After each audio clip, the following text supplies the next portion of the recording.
FM02 magnesium alloy 15 kg.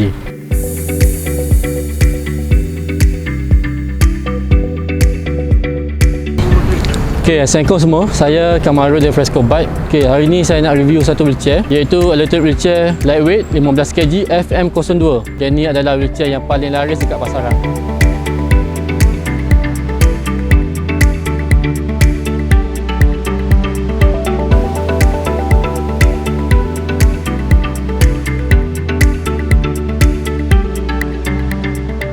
Okey, biasanya permintaan untuk model ni dalam golongan perempuan sebab dia ringan. Lepas tu dia senang lipat, senang masuk kereta, material dia alloy. Lepas tu yang paling penting dia airline proof lah. Nak pergi luar negara ke, nak pergi Mekah ke memang senang.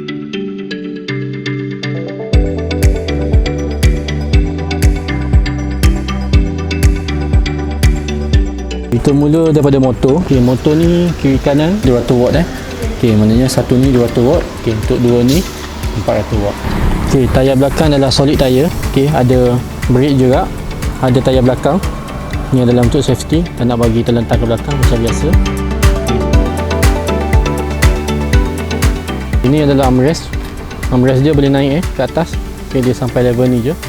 Okey, ini adalah untuk pemegang. Okey, ini adalah dia punya controller. Ada on off, ada hold, lepas tu button speed. Tu ini adalah dia punya joystick.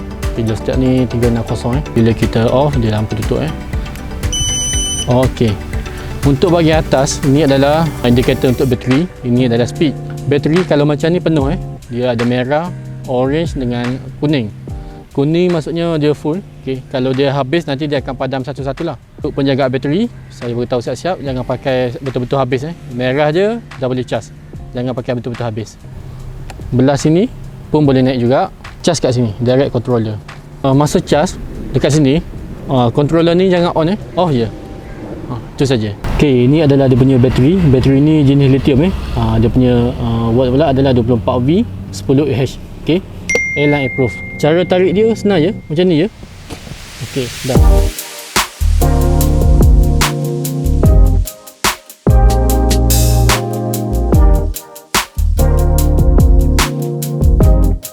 Bateri ni masa nak lipat tak payah cabut tak payah buka bateri, lipat biasa macam biasa je. Yang ni paling penting lah, biasa banyak rosak sebab salah step. Okey, kalau untuk lipat macam ni tarik ke atas jangan tolak ke bawah, jangan tolak sebab dia sini spring. Kalau kita tolak dia patah. Okey, dia untuk tahan ni. Tolak dia tolak kat sini. Okey.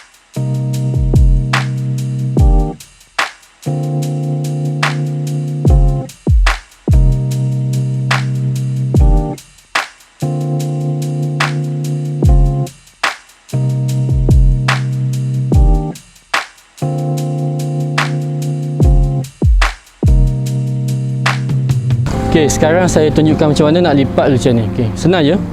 Okey, yang pertama tarik ke atas handle ni.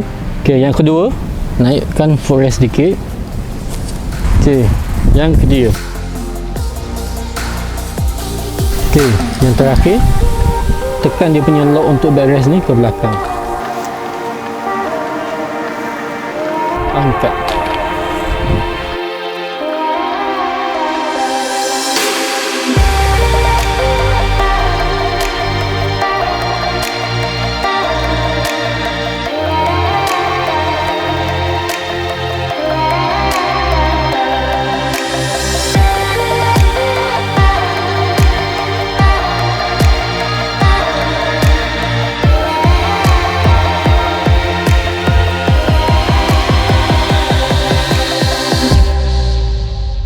Okey, pada yang berminat bolehlah WhatsApp saya Kamaru atau terus datang walk in kedai kita, boleh datang cuba. Memang kita ada showroom, kita ada display set. Okey. Sekian saja daripada saya. Assalamualaikum.